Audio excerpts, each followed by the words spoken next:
Okay, magandang gabi po. October 26, it's already 8 o'clock in the evening. Yes, late na naman po dahil sa as usual na problema. Anyway, nandito na tayo, kaya magmadali na po tayo, gabi na eh. Gusto ko pong pag-usapan natin itong isang personalidad na dati ko pong hinahangaan. Hinahangaan ko ito kasi gwapong-gwapo po ako sa kanya. Crush ko po yan noong araw nung kabataan ko. Hindi lang ako, kaming magkakaibigang, magbabarkada kami. Iisa kami ng crush. Ito nga, itong taong ito. Bilib na bilib ako dito. Yung kapanahunan nyo ng, anong taon ba yun? 90s ba? Early, mid-90s. Yung panahon ng programa niya sa ABS-CBN na assignment. Tapos naging special assignment. Lagi namin yung pinapanood namin noon ng mga kaibigan kong mga kagaya ko. Mga young professionals.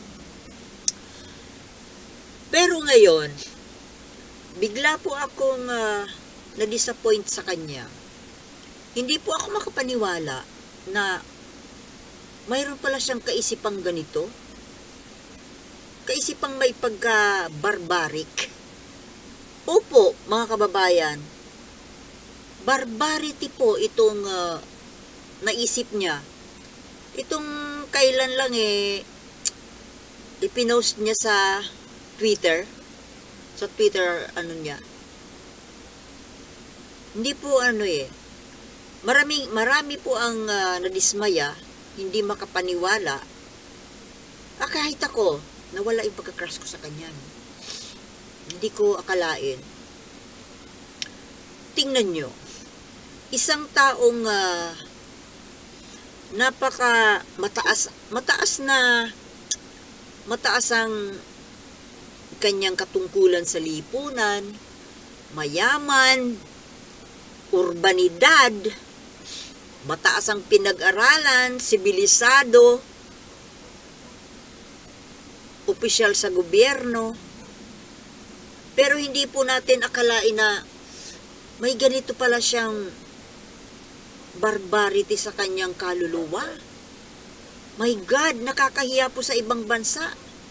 Ito po yung tungkol din sa kanyang tweet na yung tungkol sa giyera ng Hamas at Israel na syempre anti-Hamas, pero maling-mali naman po yung sinabi niya na sabi niya dun sa kanyang tweet ubusin na daw lahat ng Hamas, pati mga bata. At may salidinugtungan pa niya ng they are all Muslims. So, ano pong ibig sabihin nito ni Mr. Teddy Boy Locsin? Naku, naturing ambassador yan Di ba po ang ambassador, kailangan open-minded, yung marunong ng at least yung social science, kung hindi man siya anthropologist, yung marunong sa yung iba-ibang lahi, makatao, diplomat Pero biruin mo po makapagsalita siya ng ganito. Ang masama po, active siya ngayon. Active na government official dahil siya ngayon yung Philippine Ambassador to the United Kingdom. Tapos, special envoy pa nga sa China. Dati po siya kasing dati siyang Foreign Affairs Secretary sa Duterte administration. Naku mga kababayan, baka naman po nahawaan na siya ng ugali ni Duterte. Yung may pagkabarbaro. Imagine, paano niya po naisip na, hello, pamilyadong tao ito. Itong Ambassador Teddy Boy Locsin na ito. Marami pong nagalit. Siyempre, ipopost mo ba naman sa Twitter na worldwide ang ano niyan? Exposure niyan. Nabasa na ng buong mundo at naturingan na ambassador ng Pilipinas. Sabi siguro ng iba, di ba mga Kristiyano ito? At magbanggit pa siya ng salitang Muslim. Hindi ko po makapaniwala na mabigat pala ang dugo niya sa mga Muslim. May mga kasama tayong Muslim dito sa Pilipinas. Kung tutuusin po, mas nauna pa nga ang mga Muslim kaysa mga Kristiyano dito sa Pilipinas. Hindi lang sila, kumbaga nadaig lang sila ng mga Kastila noon, kaya namayagpag yung Katolisismo. Pero nauna sila. Nauna yata sila ng mga 500 years dito sa Pilipinas bago dumating si Magellan. Teddy Boy Locsin, naku, crush pa naman kita noon. Siyempre ngayon hindi na. Lumipas na Lalo pa ngayon. Marasa pa. Nakakahiya po. Nakakahiya. Imagine, kahit pala mga ganitong katataas na mga pinag-aralan, mga takles din. Takles po yun Takleso. Hindi man lang nag-isip bago nag-post kung ano implication nung ipinopost niya.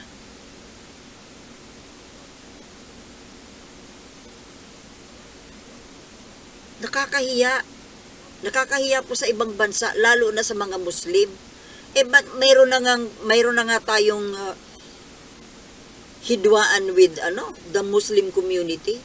Buti nga ngayon 'di ba? Ang gulo-gulo dati diyan sa Mindanao, yung away ng Kristiyano at Muslim. Buti nga ngayon naayos na Tapos ito biglang magpapalabas itong isang Kristiyanong government official na ito na kailangang patayin dahil Muslim din naman niya. Wow! Alam mo, dyan galit ang mga Muslim sa mga ganyang pananalita Yung titirahin mo yung relihiyon nila.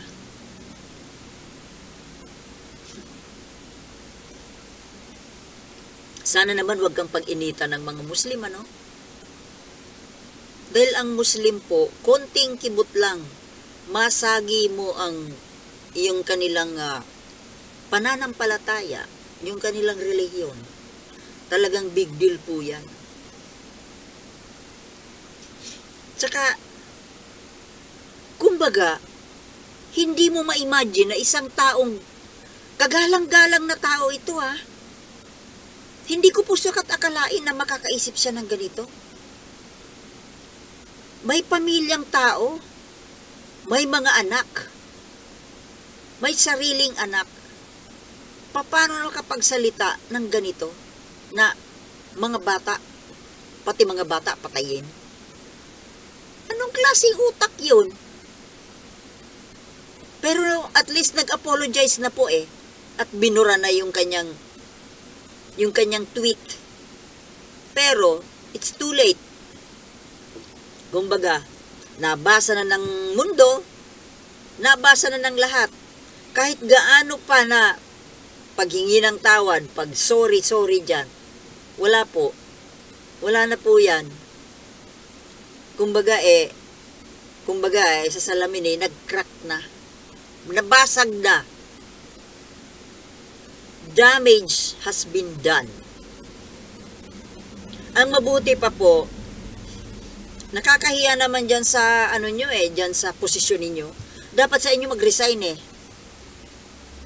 Kung mayroon po kayong hiya, dapat mag-resign kayo. Bigyan nyo pong kahihiyan ng Pangulo natin, ang lahi natin. Hindi po sapat yung pagsusori, Mr. Locsin. Your sorry is not enough. You have to disappear. I mean disappear. You have to keep quiet and be unseen. Matapos itong barbaric statement na ito. Mas masahol pa ito sa Hamas. Hindi, pareha sila ng Hamas. Kasi yung Hamas pumapatay ng bata kung kaya naisip mo na patayin yung bata, kasi sama ka na rin ng Hamas. You are one with Hamas. Diba? Diba mga kababayan? Nakakahiya po itong ganitong klaseng opisyal ng gobyerno ng Pilipinas. Magsasalita ng ganito. Akala mo naman kung sino ba tayo? Isa nga tayong mahinang bansa na kumbaga nililimusan lang tayo ng tulong ng mga superpower Hindi nga natin kayang labanan yung China mag-isa Nag-umaasa tayo ng tulong Tapos magsasalita tayo ng ganyan. Nakakahiya. Nadamay nyo kami, Mr. Locsin. Nadamay mo yung buong sambayan ng Pilipino. At nakakahiya po para kay President Bongbong Marcos. Dapat sa inyo mag-resign and get lost. Get lost. Disappear, get lost, evaporate, and never be seen again in public. Ganun. Tama po ba o mali? Bahala kayo. Yun po ang opinion ko.